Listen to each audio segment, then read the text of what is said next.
Hello friends, இன்றைக்கி நம்ம சேனலில் தக்காளி ரசம் பற்றி தான் பார்க்க போகிறோம். ரசம் நான் ரொம்ப கம்மியாக தான் வைக்க போகிறேன். அதுக்கு நான் 2 தக்காளி மட்டும் ரொம்ப பழமானது எடுத்திருக்கேன்.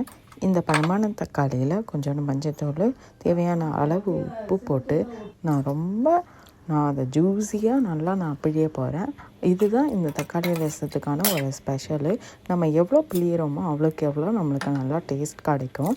இப்போ நான் இதில் கொஞ்சம் கொத்தமல்லி போட்டு நல்லா இதை நான் கலந்து வச்சுக்கிறேன். இது தனியாக இருக்கட்டும்.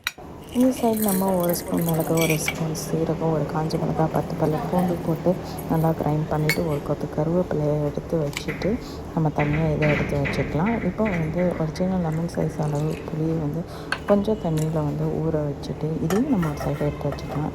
இப்போ அடுப்பை ஆன் பண்ணிவிட்டு இதில் கொஞ்சமாக எண்ணெய் விட்டுட்டு கொஞ்சோண்டு கடுகு போட்டுட்டு பொரிஞ்ச உடனே நம்ம அரைச்சி வச்சுருக்க இந்த இன்க்ரீடியன்ஸை நல்லா எண்ணெயில் பதமான அளவுக்கு ஃப்ரை பண்ண போகிறோம். இது நல்லா ஃப்ரை ஆகிட்டதுக்கப்புறமா நம்ம கரைச்சி வச்சுருக்கிற தக்காளி கரைசலை எடுத்து நம்ம ஊற்றணும். இப்போ எண்ணெயும் நம்ம ரொம்ப அதிகமாக ஊற்றக்கூடாது. ஒரு பதமான அளவுக்கு தான் நம்ம ஊற்றணும். பாருங்கள், நல்லா ஃப்ரை ஆகிடுச்சு. இந்த ஸ்டேஜில் நம்ம கரைச்சி வச்சுருக்கிற தக்காளியை ஆட் பண்ணிக்கலாம். நான் எப்போவுமே தக்காளி கரைசலையும் புளி கரைசலையும் தனித்தனியாக தான் ஊற்றுவேன். ஏன்னா புளிப்புத்தன்மை அதிகமாகிடக்கூடாதுன்னு சொல்லிட்டு இப்போ நான் இதை 10 நிமிஷம் சிம்மிலேயே வைக்க போகிறேன்.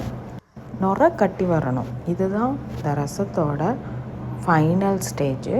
அதுக்கப்புறம் நம்ம இறக்கி சூடான சாதத்தில் சாப்பிட்டோன்னா நல்லாயிருக்கும். இதுக்கு ஃபிஷ் ஃப்ரை இருந்துச்சுன்னா இன்னும் அல்டிமேட்டாக இருக்கும்.